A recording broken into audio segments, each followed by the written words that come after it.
What does Kroger's acquisition of Albertsons mean for restaurants? Dual branding with fat brands and positive customer sentiment through a PopMenu survey. That's all ahead on this week's Monday Minute.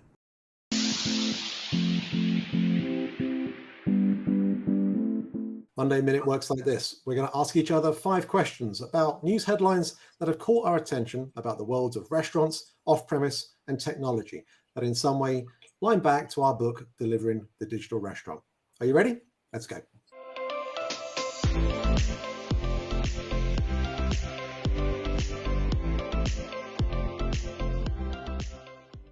Okay, Meredith, first question for you this week. There was a bit of news in the grocery sector that I thought we should speak about.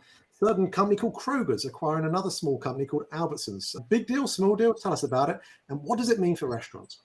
Well, first of all, I would say the deal has not gone through yet. It has to be approved by the federal government. So let's give it a minute. But I think it will go through and I think it should go through. Although Albertsons and Kroger are the two largest focused grocers, when you put them in context of all the different ways in which consumers can get grocery, they're really pretty small, in particular up against the likes of Walmart and Amazon increasingly. I think you have a picture. You want to put it up so people can see it, Carl? In the dark green there, you can see them highlighted, Albertsons and Kroger respectively. And we think of them as very, very large. When you include Walmart, Costco, Amazon, a bunch of other folks in here, they really don't have that dominant of market share.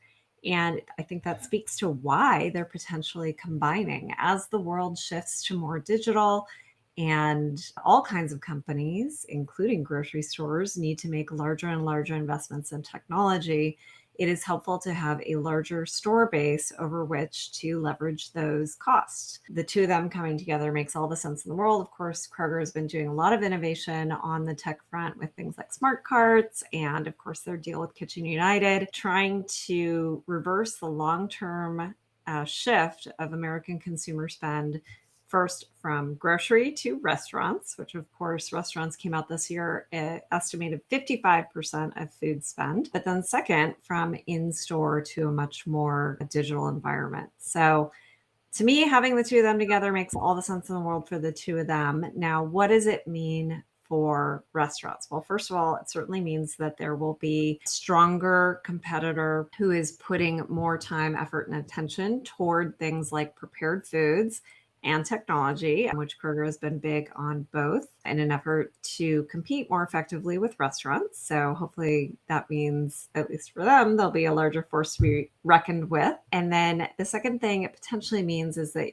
it creates a very large buyer of food, second only to Walmart in America. So in terms of impacts on the supply chain, could be significant. Now, I happen to subscribe to these big players. I don't think they, lock out smaller players. I think what they do is actually improve the supply chain as a whole. So I see that as a good thing. But lots of things happening here. Seems like grocery is far afield from restaurants, but everything that happens there affects how we eat our food. Okay, Carl. So PopMenu came out with a new consumer survey, and we always love consumer surveys because it tells us what's going on with them. So what's going on with them? Yeah, we always like to sprinkle a little bit of data, don't we? Usually I let you have the data questions, but it's my turn this week. You're right. PopMenu surveyed 1,000 customers and about 415 restaurant owner-operators just last month. And they were asking them questions largely about their habits of purchasing food over the course of this year, especially in the context of the inflationary environment. And you know what, Meredith? The results actually were pretty positive. First of all, 30% of consumers spend about $180 per week on restaurant food, which I think is quite staggering, right? When you think about the amount of occasions that we're talking about for that. 58% of them, 58, say they spend more and are spending more time in eating restaurant food this year in comparison to last year. And for the off-premise friends amongst us, 69% of them said that they're ordering more delivery and takeout than last year. So, of course, it is a sample of 1,000 customers, but I think that's a pretty positive sign. And I think they don't dismiss the fact that inflation is happening. It's obviously costing more, but really it's the convenience factor. 61% of those responding said it's the convenience factor that's driving that type of behavior. The other items I thought was interesting, 43% saying local restaurants and supporting them. 36% of them are feeling pain of grocery and the fact that, well, look, grocery is expensive as well. So why don't I just have food brought to me? And then the last one, which we always talk about, is time. 28% say they don't have time to cook. So I think that's an encouraging sign for where we are right now. We are seeing an increase based on this survey of more people eating fast food, which I think is a behavior that we would liken to any recessionary type environment where people tend to buy down, if you will, in categories of food. But increasingly, we're finding consumers are okay with this environment. 68% of them said they are okay with restaurants raising their prices. And guess what, Meredith? Over half of them, 51%, said that they're okay with smaller portion sizes. So maybe this inflation thing isn't so bad for our belly sizes and things like that. I'm on a diet, Meredith. This is good news. All right, third question, dual branding strategies. Fat Brands have been talking this week about having dual branding strategies for their brick and mortar locations. We've also had McDonald's in the news with a certain donut chain. You've had a bit of experience in this. What's your take? Do you think it's a winning strategy? Fat Brand certainly is not the first to do dual brand in a physical brick and mortar setting. And as you mentioned, I have a little experience with this, having spent several years taking apart Taco Bells that were combined with KFCs, Taco Bells that were combined with Long John Silver's. I can tell you that while the top line numbers sound attractive, it doesn't always work. And frankly, I would apply the exact same lesson to virtual brands and to this Krispy Kreme McDonald's situation. And that is an operational one. So while it sounds great to be adding the upside of 20% of sales, and that seems like that will make the hurdle that much easier to get over in any given restaurant. And as Fat Brand said, landlords like it because they have more confidence in the revenue that will come out. All these things sound really good. But if you're adding complexity into the restaurant, it is not going to work out very well. And that complexity typically comes when there are either extremely overtaxed stations or very, very different processes. And for this reason, I think this is where we see virtual brands that are designed to fit in with the existing restaurant processes work much, much better. And those are very different.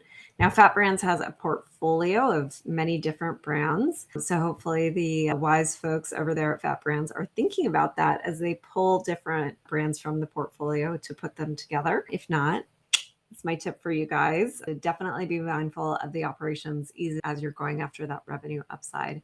And same thing for all of you considering virtual brands. This is almost in a way a related question, Carl, which is that Smokey Bones is taking their multiple brands and they are putting them into one single digital ordering platform. Tell us about that. You're right. This is well positioned in our order today. Smokey Bones, for those of you that don't know, are about a 60-unit chain. Great CEO, James O'Reilly. We've featured him in the past on the Monday Minute when we're talking about people and culture and the way in which they are trying to address that major challenge across our industry. But this particular article was referencing their virtual brand strategy. Now, they were actually ahead of the game in comparison to many restaurant groups. They started with virtual brands back in 2019, and now they have them across their entire chain. But they've added 2 more this year to address gaps that they've identified in the comfort food market through their consumer research, one called Bowl Market and the other one called Tenderbox. But this then created a challenge. And I think it's a challenge that I've often had to answer myself, Meredith, to folks that I support. And I'm sure you've had the question posed your way as well on occasion. And that is, should we have 4 or 5 different digital ordering native solutions, or should we just have everything under one umbrella? They thought, you know what, this is going to add way too much complexity. And so why don't we just create one platform where a customer can avoid what James calls the veto vote, which is where when you're ordering for a group, you don't get to just choose one brand. Now, we face this, of course, in the Ghost Kitchen world and the benefits of having an interface with Kitchen United where people can choose from numerous different brands. I think what James and Smokey Bones are trying to do here is give their customers that same type of solution.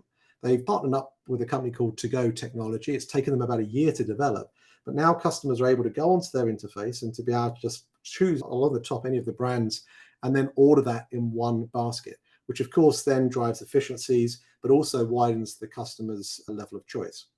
Now, I don't know whether that is the right strategy. I think it's a really interesting one because you could argue that some customers might really navigate and just love the bowl market concept, but have never heard of burger experience, or maybe they don't like burgers. And I think that's the question as to, is it the right place to create an interface for guests in just on the digital ordering side? Or is it better to think about how to create a better way of reaching out to those guests once you've got their data, and to understand how do you want to connect to them through your own CRM and outreach campaigns? So I'm going to watch this one with a particular fine eye, because I think it sounds very intriguing, and it might give us some direction as to how other more forward-thinking restaurant groups like Smokey Bones handle this in the future. Okay, last question. It's around subscriptions, Meredith. GoPuff are increasing their subscription charges for delivery. Tell us about this. Are you seeing a trend here, and do you think it's going to continue? GoPuff is increasing their subscription charge from $5.99 to I think $7.95 a month to get their unlimited deliveries. And not surprising, because many of these companies are not profitable. So there's one way to increase profits, and that's to increase prices. And then the other thing that's not surprising, of course, is costs are up everywhere with inflation. So why wouldn't this be one of the costs that's up? I think, yes, it is going to be a trend, and we're going to see more of this as companies leave their customer acquisition phase, fighting it out for market share, and enter into a more healthy growth, profitability phase. I think we saw the exact same thing with Amazon many, many years ago. You remember when Prime first came out, it was much, much cheaper than it is today.